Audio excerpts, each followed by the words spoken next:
Hey guys, Oneupgamer here. Sorry I've been gone for a while, but The siren!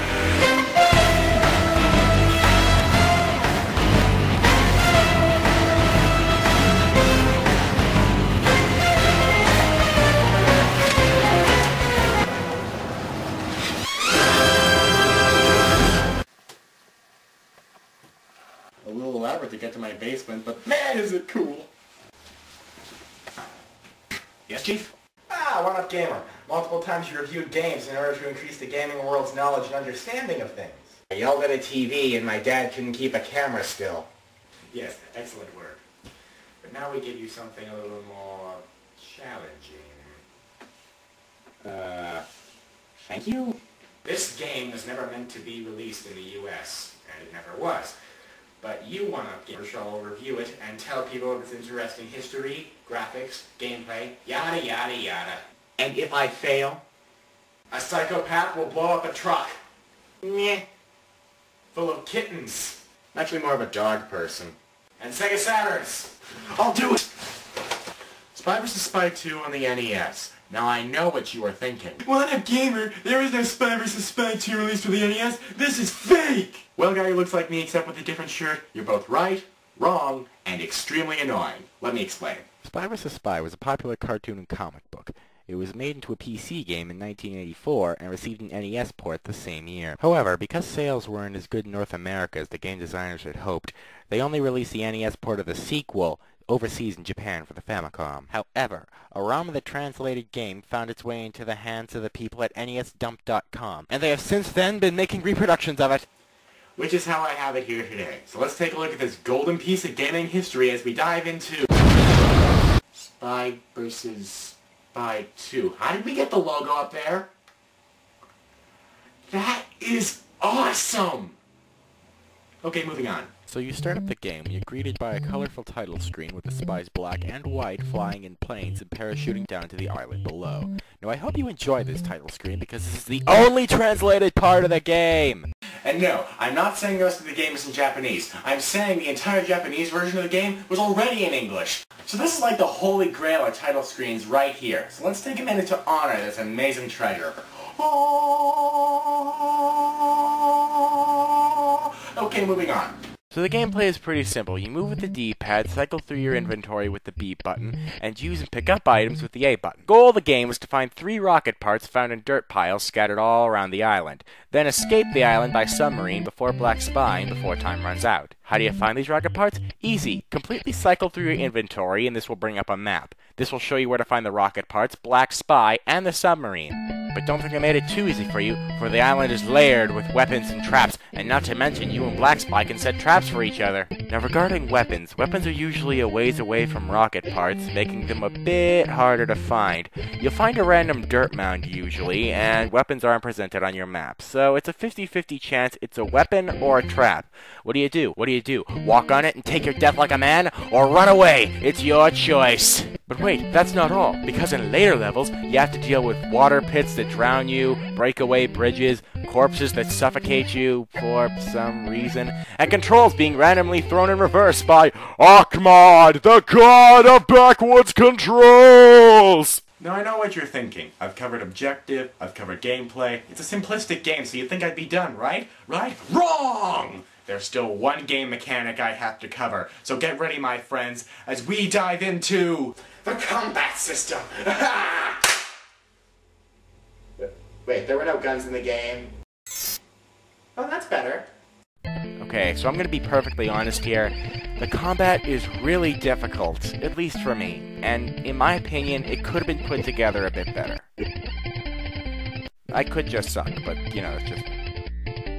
As previously mentioned, you can find weapons in the game and dirt mounds scattered all around the island. The weapons you can collect are a short-range weapon, which is a knife, and a long-range weapon, which is a sword. Believe me, friends, you want the sword, but even with a longer reach, it still won't guarantee you will win, as you must be very precise as to where and when you make your attack. Hit in the wrong spot, and the hit won't register, and Black Spy will just keep rapidly attacking you until you're dead. Attack at the wrong time, same result. You'll miss, hit won't register, and you'll die. However, one way to get the upper hand is to move up above your opponent and rapidly attack him until he's dead. Then take its stuff. But let me make myself clear that black often does this move or starts attacking you before you have a chance to respond. But there is one way that you can guarantee survival. A trick all gamers know that will ensure you will live.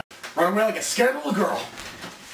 So you go through all this, and what's your reward? 2 words and a number, my friends. 8-bit hookers! Oh yeah, she don't care who she kiss. As long as you got those rocket pots, you're gonna get some. What does that loser get? Coconut smash and death! Yikes. Now there's one thing I want to cover before I wrap this review up, and it's actually good that I placed it at the end of this review because, of course, it's the ending! Now, while it has no big ending cutscene or credits, I soon realized after a few playthroughs that you escaping the island is the ending, and it actually fits in with the other games perfectly. You escape in planes in Spy vs. Spy 1, you arrive in planes in number 2. You escape in submarines in the Island Caper, you arrive in submarines in the Arctic Antics. You escape in a rocket ship in Arctic Antics, and they were planning a 4th game called Spies in Space, which was scrapped and never started. Man, that's a lot of S's! Now to wrap things up, would I recommend this game? Well, that's really a matter of opinion. It definitely is a game with great graphics, addictive gameplay, high replay value, but it's sold by NESreproductions.com. Their prices are extremely high. My copy of Spy vs. Spy 2 cost me $55 to get to Canada, and it's $50 for US buyers. So whether you want to spend that much money or not, it's up to you. But personally, I think it's an interesting collector's piece, so, it's your opinion. Anyways, it's good to be back, guys, and I'll see you next time on the Oneupgamer show. Oneupgamer! Cool, bro! I just showed you in the Back to the Future review. How are you alive? That's not important. What is important is that this reproduction game isn't gonna cut it. To really impress your fans and mark your comeback, you gotta review an awesome game that was released in North America. There's only one place we can get a game that awesome. You don't mean... Yes! The Temple of Awesomeness! Just awesome! But wait, how are we in the same shot together? I don't know. Never mind that again!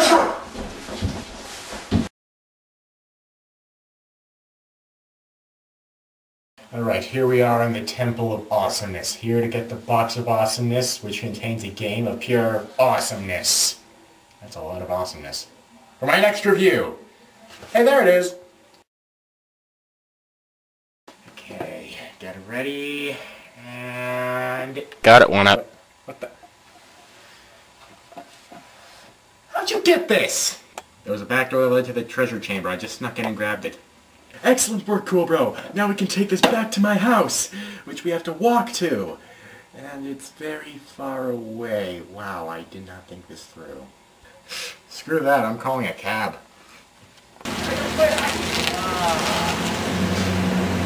Jack! You are so dead! Again! God, freaking cool, bro. If I ever see him again, I'm gonna kit. What the hell? This isn't a game. It's a mask. Wait.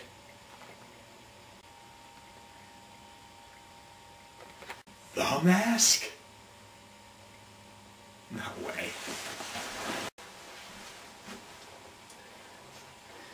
The masks we wear. That's correct, Mikey. We all wear masks, metaphorically speaking. Yeah, right. Cliffhanger! Ha!